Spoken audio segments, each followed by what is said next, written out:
अस्सलाम वालेकुम। अच्छा भाई, लास्ट क्लास के अंदर हम फायरबेस से डेटा गेट करने में लगे हुए थे। तो अच्छा, पोर्टफोलियो किस किस ने बना ली, कहाँ तक बनी, स्टार्ट की? 1 2 3 4, गुड। अच्छा अब देखें, मैंने अपनी वाली पोर्टफोलियो को इसी चक्कर में डायनामिक कर ली है। मैंने कहा यही।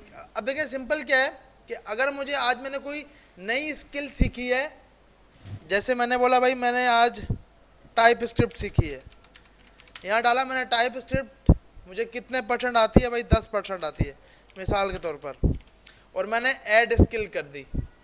जैसी ऐड स्किल की, टाइप स्क्रिप्ट यहाँ ऐड हो गई। और अगर मैं अपनी मेन डैशबोर्ड पे जो मेरी पोर्टफोलियो यूज़र साइड है उस पे जाऊँगा तो इसने मेरी स्किल्स में टाइप स्क्रिप्ट डाल दी होगी। ये रही टाइप स्क्रिप्ट। आ रही समझ कि मतलब आपकी डायनामिक आपने चीज़ें बना के रख देनी है। अब यहाँ पर क्या है, मेरे जितने प्रोजेक्ट्स हैं वो सब मेरे यहाँ पे आ रहे हैं। जितने मैंने प्रोजेक्ट्स बनाए हुए हैं उन सब की यहाँ लिस्ट बना दी। अब मिसाल के तौर पर मैंने कोई एक नया काम किया और उसकी मैंने एक पिक्चर डाल दी। अच्छा, ये पिक्चर क्लाउडनरी पे इमेज अपलोड हो रही है, क्योंकि हमें पता है ना भाई फायरबेस तो अलाउ नहीं कर रहा अभी, तो इसके लिए हम क्लाउडनरी को यूज़ कर रहे हैं। तो मैंने कहा भाई एक पिक्चर भी आपने डाल दे, ये पिक्चर डाल दो। और कौन सी कैटेगरी की है, आपने वेब पे काम किया है, ऐप पे काम किया या एडमिन पैनल पे काम किया? मैंने कहा भाई ये एक एडमिन पैनल है और यहाँ पे कोई लिंक देनी पड़ेगी, क्योंकि इसमें से एक लिंक वाला है। ये हमारे पास 3rd नंबर वाली लिंक है कि जब उस पर क्लिक हो तो क्या लिंक ओपन होनी चाहिए। तो ये आपने मतलब आप सबसे पहले आप अपने प्रोजेक्ट का नाम दे रहे हो, फिर उसकी डिस्क्रिप्शन दे रहे हो, फिर उसकी लिंक दे रहे हो कि भाई जब वो क्लिक होगा तो वो कहाँ पे जाएगा, इमेज, और उसके बाद उसकी टाइप। अब ये टाइप अगर हम यहाँ पे आते हैं तो हमारे पास पोर्टफोलियो में 4 टाइप्स हैं: ऑल, वेब, मोबाइल और एडमिन डैशबोर्ड। और अगर आप किसी भी लिंक पे क्लिक करते हैं तो आपके पास उसका वो डैशबोर्ड खोल देता है कि भाई आपके पास ये एडमिन डैशबोर्ड है और ये सब कुछ इजीली आपने यहाँ पे अपनी पोर्टफोलियो में डाला हुआ है। तो इसको हमने डायनामिक बनाना था, तो आपने क्या किया भाई, कोई नाम दे दिया, कोई लिंक दे दी, पिक्चर दे दी और एडमिन में ऐड कर दिया। जैसे आपने ऐड किया तो यहाँ पर आ गई ये वाली जो अभी आपने इमेज ऐड की। अगर आप अपने मेन डैशबोर्ड पे जाओगे तो मेन के अंदर इसने यहाँ पर कहीं ना कहीं डाल दी होगी, ये रही, ये आपके पास आ गई। अगर मैं एडमिन डैशबोर्ड में जाऊँगा तो ये यहाँ पड़ी होगी, और जैसे ही इस पर क्लिक करूँगा तो जो लिंक आपने दी थी उस लिंक पे इसने ओपन करवा दिया। आ रही है समझ कि मतलब आपने जब अपने प्रोजेक्ट को ऐड करवाना है, उसके अंदर उसका नाम, उसकी डिस्क्रिप्शन, उसकी लिंक, उसकी पिक्चर, और ये आपने टाइप बतानी है कौन सी है। इसी तरह आपकी अचीवमेंट्स कि भाई आपकी कोई भी सर्टिफिकेशन, आपने आज कोई नई सर्टिफिकेशन ली है वो आपने डाल दी। आपने ऐड अचीवमेंट पे क्लिक किया तो ये आपकी अचीवमेंट यहाँ पे ऐड होगी, यहाँ पे आए इस टाइम, क्योंकि जब तक पेज रिफ्रेश नहीं होगा तब तक आपकी अचीवमेंट में वो ऐड नहीं होगी। मैंने जैसे ही पेज पे रिफ्रेश किया तो जो मेरी नई अचीवमेंट थी वो भी यहाँ पर आ गई और उसका वो टाइटल आ गया।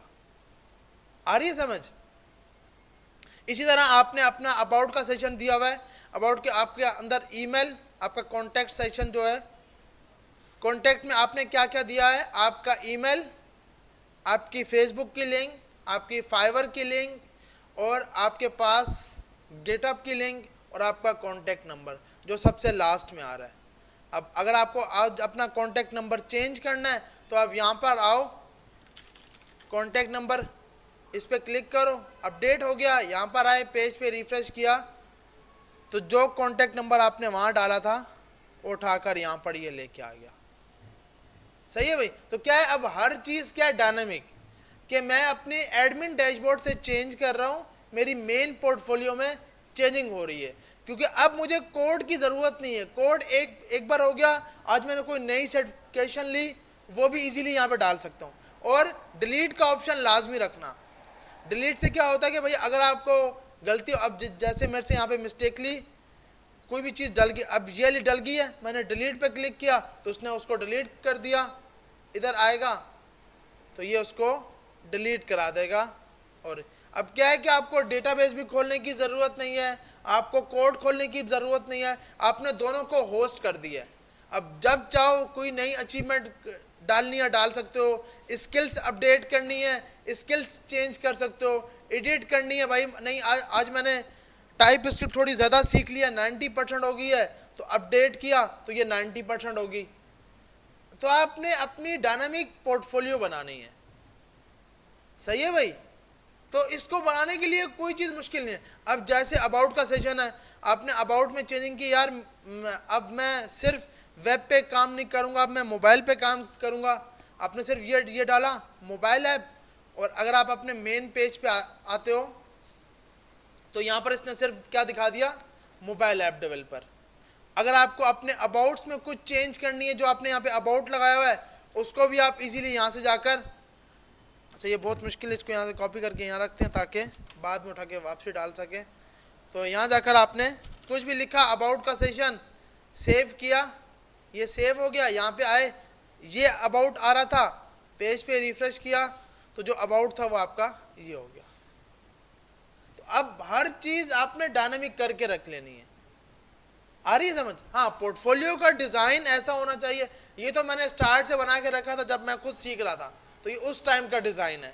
तो आपकी डिज़ाइनिंग इससे अच्छी होनी चाहिए, क्योंकि नए बंदे को जॉब लेना थोड़ा सा मुश्किल रहता है, तो इसलिए आपकी पोर्टफोलियो जितनी रंगीन होगी, अच्छा रंगीन से ये भी मुराद नहीं कि उसमें रंग भर दो लाल पीला काला, ऐसा नहीं, कि मतलब थोड़ी सी अच्छा हो, आंखों को अच्छा लगे, तो आप वो इस टाइप की पोर्टफोलियो इजीली बना सकते हो। और आपको डायनेमिक करना है, फेसबुक फायरबेस सबसे इजी ऑप्शन है। फायरबेस आपने इतना सीख लिया है कि हम अब कुछ भी कर सकते हैं, ऐसी है ना भाई, सिंपल। अगर मैं इसका कोड दिखाऊं कोई मुश्किल नहीं है। अच्छा ये रेक के ऊपर बना हुआ है,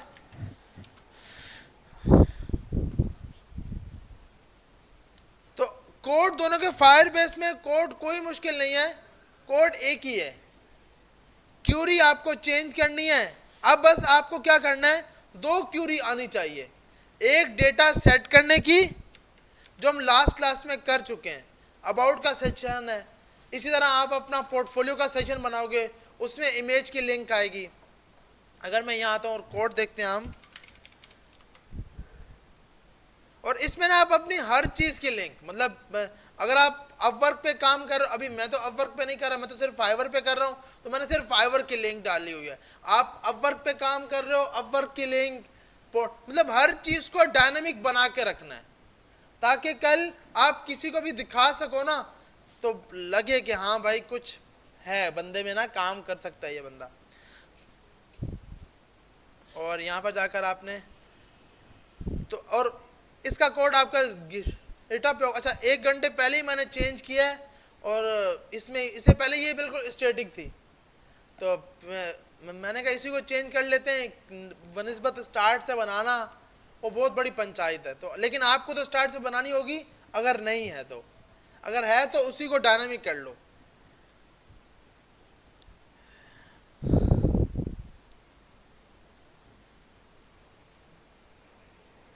अब यहाँ पर हमारे पास सिंपल क्या है कि अबाउट का सेशन बना हुआ है। अब ये प्रोजेक्ट, अगर हम प्रोजेक्ट की बात करते हैं, जो हम प्रोजेक्ट ऐड कर रहे हैं, इसमें क्या किया, अच्छा इसमें रेक्ट का कोड है, हमें सिर्फ फायरबेस का कोड चाहिए। फायरबेस पे ऐड करते वक्त सिंपल आपने क्या किया है, यहाँ पर जाकर सबसे पहले इमेज की लिंक, एक फंक्शन बनाया है अपलोड इमेज। अगर हम यहाँ से कोड को ओपन कर लें डेव के ऊपर, ताकि VS कोड हिसाब से देख सके,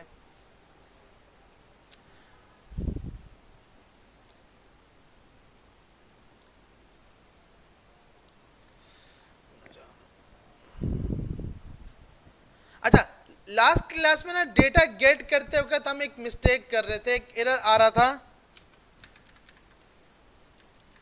हम यहाँ पे जाते हैं, अगर हमने लास्ट क्लास में यहाँ पर एक एरर आ रहा था और हम डेटा गेट नहीं कर पा रहे थे। अगर हम इस पेज पे आते हैं तो यहाँ पर एक ये एरर दिखाता था, can not read property of undefined.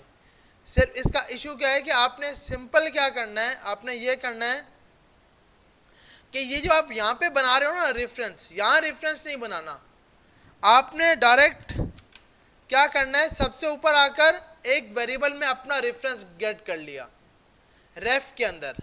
रेफ के अंदर अब ये सब मैंने इंपोर्ट यहाँ से किया हुआ है क्योंकि हम फायरबेस का अपडेटेड वर्जन यूज कर रहे हैं।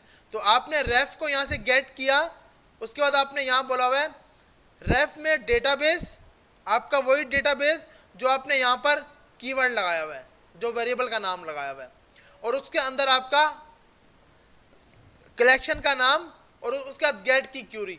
गेट में आपने अबाउट रेफरेंस दे दिया, तो अब जब आप कंसोल करोगे अब ये एरर नहीं देगा, अब आपको आपका अबाउट का डेटा देगा जो आपने अबाउट के अंदर लिखा होगा। तो यही अबाउट उठाकर आप अपनी मेन पोर्टफोलियो पे डालोगे। आ रही है समझ या नहीं आ रही? देखें, आपने सिंपल क्या करना है, अबाउट का सेशन जब गेट करना है ना, मतलब कोई भी सेशन को गेट करना है फायरबेस से, तो आप एक क्यूरी मारोगे रेफरेंस डेटाबेस आपके कलेक्शन का नाम। अगर ये मेरा मल्टीपल प्रोजेक्ट्स होंगे तो मैं यहाँ पे प्रोजेक्ट्स डालूंगा। अब जैसे मिसाल के तौर पर हम यहाँ से जाते हैं और इसी डेटा को गेट कर लेते हैं जो यहाँ से आ रहा है। इसी डेटा को गेट करने की, अच्छा इसमें जो फायरबेस लगा हुआ है,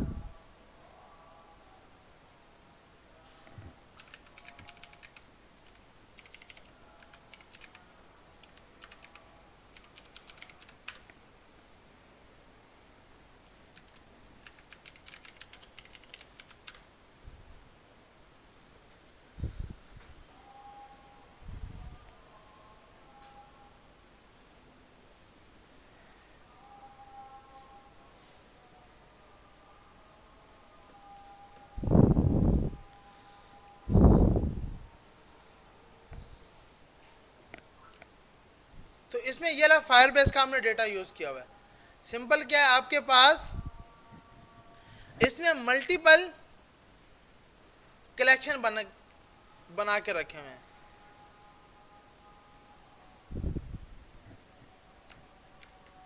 जैसे यहाँ पर जो मैं आपको बता रहा था कि अबाउट का सेशन, ये अबाउट का सेशन सेव हुआ पड़ा है। इसके अंदर आपका अबाउट, आपकी लिंक, आपका जॉब टाइटल, ये सब स्टोर है। आपकी जो मल्टीपल अचीवमेंट्स हैं उसका एक अलग से कलेक्शन बना हुआ है।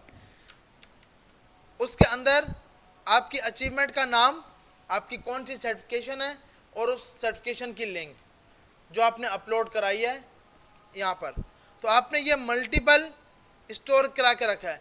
अगर हम कॉन्टैक्ट अस की बात करते हैं तो कॉन्टैक्ट अस में आपकी लिंक वगैरह, आपकी फेसबुक की लिंक, आपकी गिटहब की लिंक, जितने मल्टीपल प्रोजेक्ट्स हैं उनको आपने इस तरह करके स्टोर रखा हुआ है। इसकी कैटेगरी, इसकी डिस्क्रिप्शन, इसकी इमेज, इसकी लिंक, इसका नाम, ये सब आपने इजीली यहाँ पर स्टोर किया हुआ है।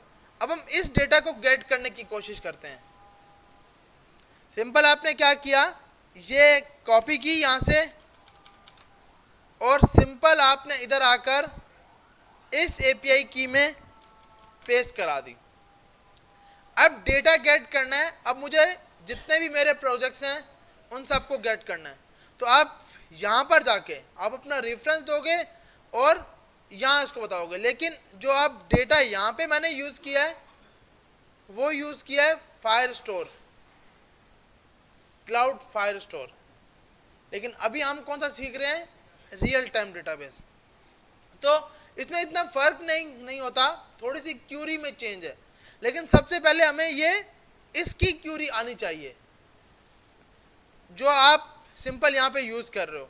अगर आपके पास मल्टीपल, मतलब कोई भी डेटाबेस है, रियल टाइम है, अब यहाँ पे हमने रियल टाइम इसका यूज ही नहीं किया हुआ, इसका फायरस्टोर यूज किया है। फर्क क्या दोनों में भाई, वो रियल टाइम चेंजिंग करता है, ये कुछ टाइम लेता है, चेक करने के बाद आपका डेटा स्टोर करता है।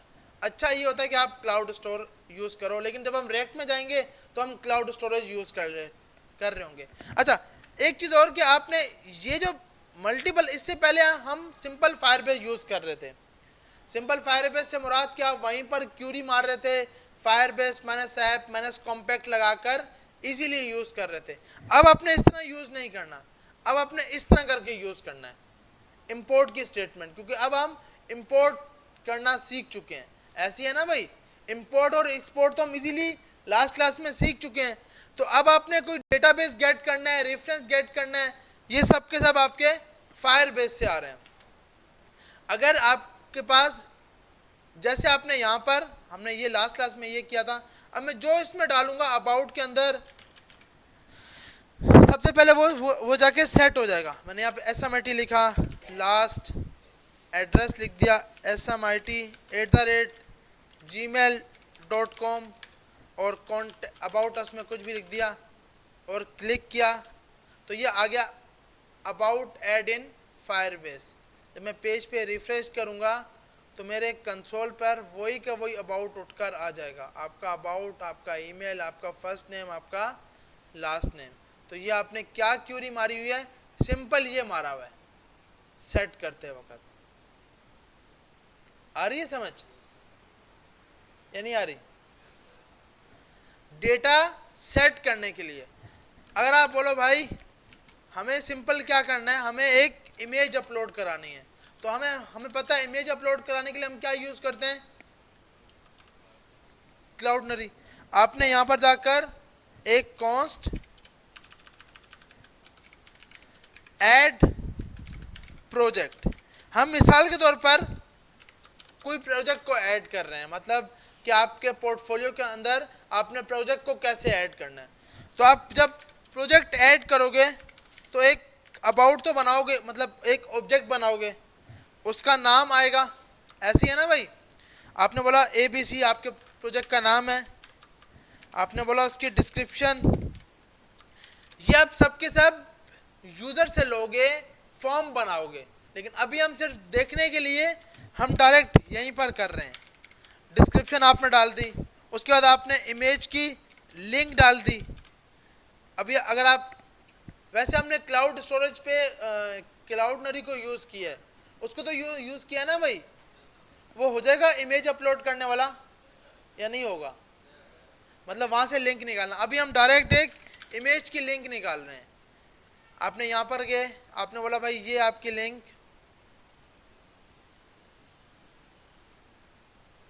और इमेजेस HD डालना ताकि जब आप इसको यूज कर रहे हो तो कुछ सही करके लगे। तो आपने बोला भाई एक ये लिंक है, इस लिंक को स्टोर कर लो। अब क्या है कि अब ये हमारे पास एक ऑब्जेक्ट बन गया, एक क्या बन गया, ऑब्जेक्ट। अब इन दोनों में फर्क है, अबाउट जो होगा ये सिर्फ एक ही होगा, अबाउट सिर्फ क्या होगा, एक ही, आपका नाम, आपका ईमेल, आपका फर्स्ट नेम, लास्ट नेम एक बार ऐड होना चाहिए। तो वो बार बार क्या कराओगे आप, सेट कराओगे, मतलब आपने पिछले डेटा की जगह नया डेटा डाल रहे हो, जो भी आपको चेंज करना है। अब आपने क्या करना है, कोई नया डेटा उस पर पुश करना है, तो आप क्या यूज करोगे, पुश। अब आप यहां पर आए, आपने बोला भाई इस जो यहां पर आ रहा है, यहां पर आपने बोला, जैसे यहां पर आपने सेट किया था, अब आप सिंपल इसी को उठाओ, यहां पर आओ, आपने बोला क्या करना है, पुश करना है रेफरेंस प्रोजेक्ट का नाम, और यहां पर आपने बोला भाई मैं आपको एक आईडी भी दे दूंगा, वार आईडी एक मैथ डॉट रैंडम, कोई भी रैंडम आईडी उठाकर, और पता है कि भाई हमें ये आईडी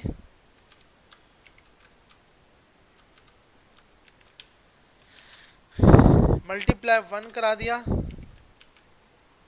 इसको हम यहां से उठाते हैं, यहां पर आके पहले चेक करते हैं कि रैंडम आईडी आ भी रही है या नहीं आ रही।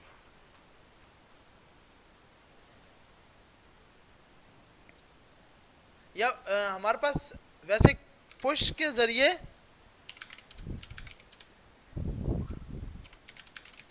एक की भी जनरेट करता है। अगर आपको ये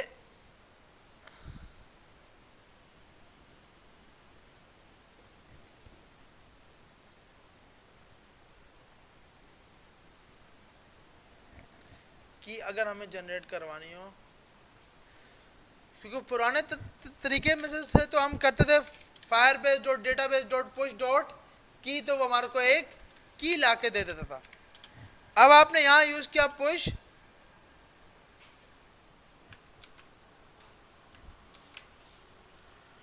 इसको हम चेक करते हैं कि ये हमें क्या रिटर्न करता है। इसको हमने बंद किया, कंसोल डॉट लॉग की, और इस फंक्शन को जैसे ही पेज हीट हो तो ये रीलोड हो जाए, तो हमारे पास यहाँ पर डॉट की लिखें अगर हम,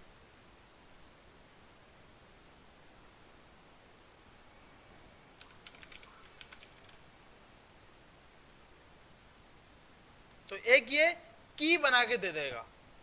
सिंपल ये क्या करेगा, हमारे को एक की बना के दे देगा। मेथड आपने क्या यूज किया, अच्छा की क्यों जरूरत पड़ती है, कल हमें इसको डिलीट करना हो, एडिट करना हो, तो हम वो की इजीली यूज कर सकें। तो हमने ये स्टार्टिंग में मैंने बताया था कि पुश मेथड क्या करता है, एक नई की जनरेट कर देता है। तो सबसे पहले आपने एक की जनरेट करवाई, फिर आपने एक ऑब्जेक्ट बनवाया जिसके अंदर प्रोजेक्ट का नाम, उसकी डिस्क्रिप्शन, उसकी लिंक और प्रोजेक्ट की दे दी, जिसके अंदर की डॉट की पास करवा दिया। सही है भाई। अब आपने क्या करना है, अब सेट करना है। क्यों सेट करना है, क्योंकि आपको की मिल गई है, इस की के अंदर जाके डेटा सेट होना चाहिए। आ रही है समझ या नहीं आ रही? ऐसा कोई जिसको ऊपर से जा रही है, सबके ऊपर से जा रही है। देखो आपने सिंपल क्या किया, आपने पुश के जरिए एक की बना ली। अब सवाल है कि क्यों क्यों बनाई हमने, की बनाने की जरूरत क्या है, कल हमें एडिट करना हो, डिलीट करना हो, तो हम इसी की के जरिए उसको डिलीट कर सकते हैं। हाँ, नाम आप भले कुछ भी रख दें, आपने प्रोजेक्ट आईडी रख दी। तो अब आप जब इसको गेट करोगे, आप यहां बोलोगे प्रोजेक्ट आईडी डॉट की। अब आप यहां पे आओगे, आपने बोला डेटाबेस, उसके बाद आपका रेफरेंस, और उस रेफरेंस के अंदर एक नई आईडी बनाओ। अब हम यूज कर रहे हैं लिटरल, टेम्पलेट लिटरल है ना भाई। अच्छा यहां पर हमें भी, यहां पर भी लेट यूज करना चाहिए ना यार, या नहीं? अच्छा, तो आपने यहां पर जाकर ये आईडी दे दी, प्रोजेक्ट आईडी डॉट की। अब हम देखते हैं कि जैसे ये हिट होता है, यहाँ पे हमारे पास इसने एरर, अच्छा हमने ये कर्ली ब्रैकेट बंद करा दी थी जिसकी वजह से ये इशू दे रहा था।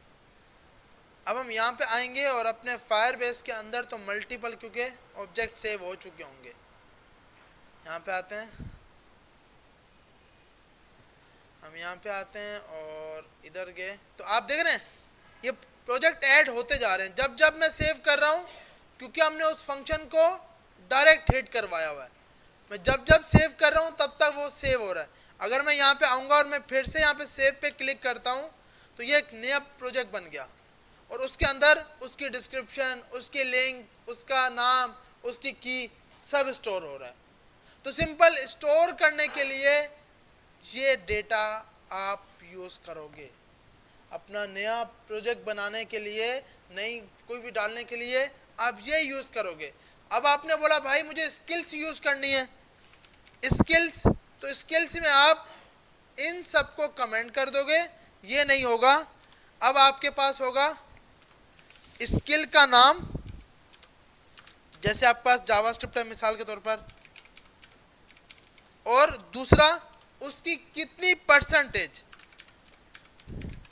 उसकी परसेंटेज कितनी। आपने बोला भाई अब भी तो जावास्क्रिप्ट मेरी 20% हुई है, और इसका नाम आपने स्किल्स उठाया यहाँ से, यहाँ पे आकर डाल दिया, यहाँ पे आए पेज पे हमने रिफ्रेश किया, तो अब हमारे पास एक स्किल का बन गया, और स्किल के अंदर परसेंटेज, प्रोजेक्ट की और स्किल आ रही है।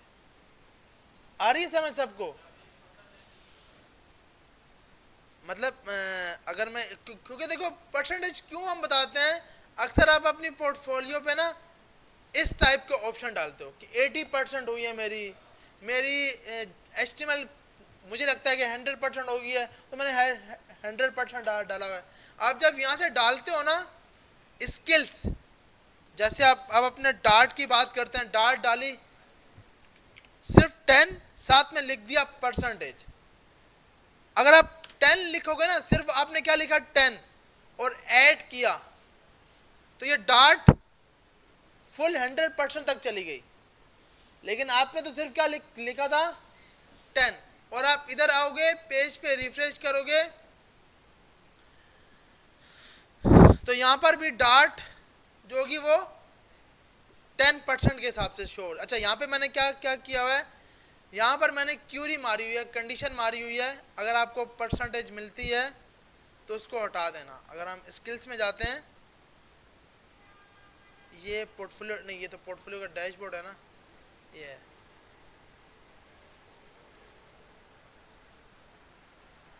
यहाँ पर मैंने एक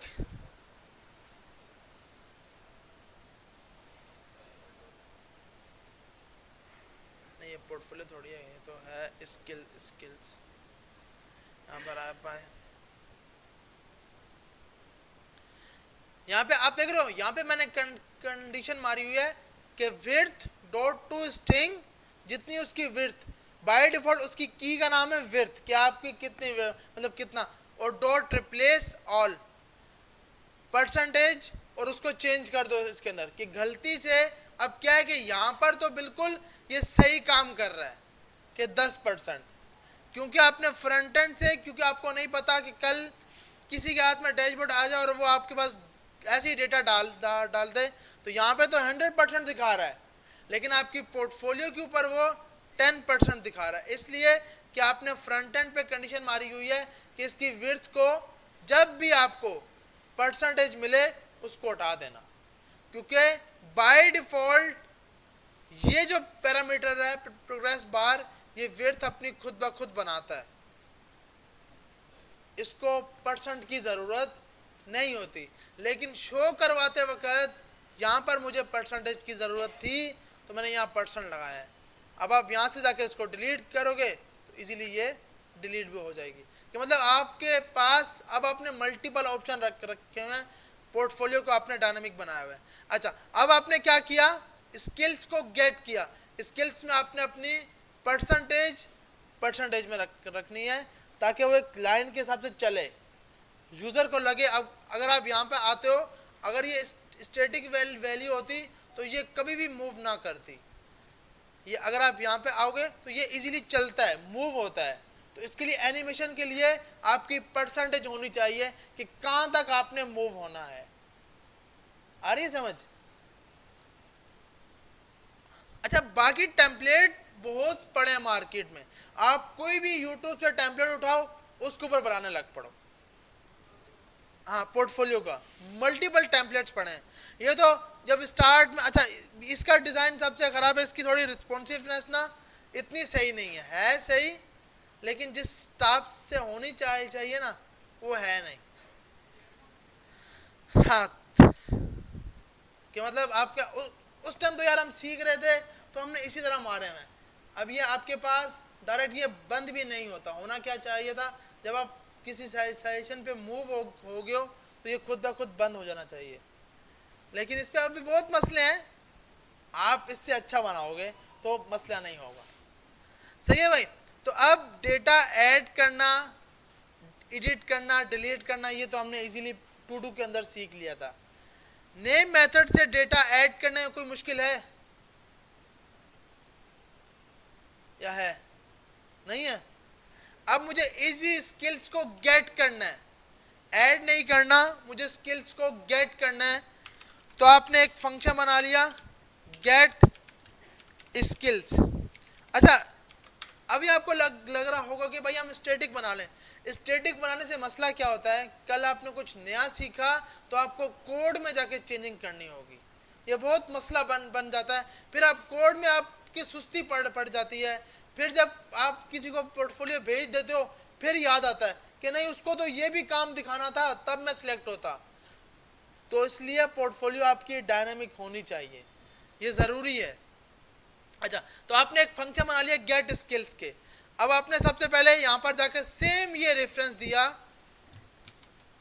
यहां पर आए, सेम ये रेफरेंस उठा के इसको दिया और बोला भाई सिर्फ क्या करो, स्किल्स यहां रख दो। तो अब हम यहां पे आएंगे तो आपके पास आपकी स्किल्स, एक मिनट हमने इसको अच्छा कॉल नहीं किया, गेट स्किल्स के नाम से एक फंक्शन बना लिया। यहां पर आए तो आपके पास जितनी आपकी स्किल्स थी वो सब आ गई, वो सब इसने गेट कर ली। सिंपल कौन सी क्यूरी से? सिंपल ये क्यूरी है, इसका नाम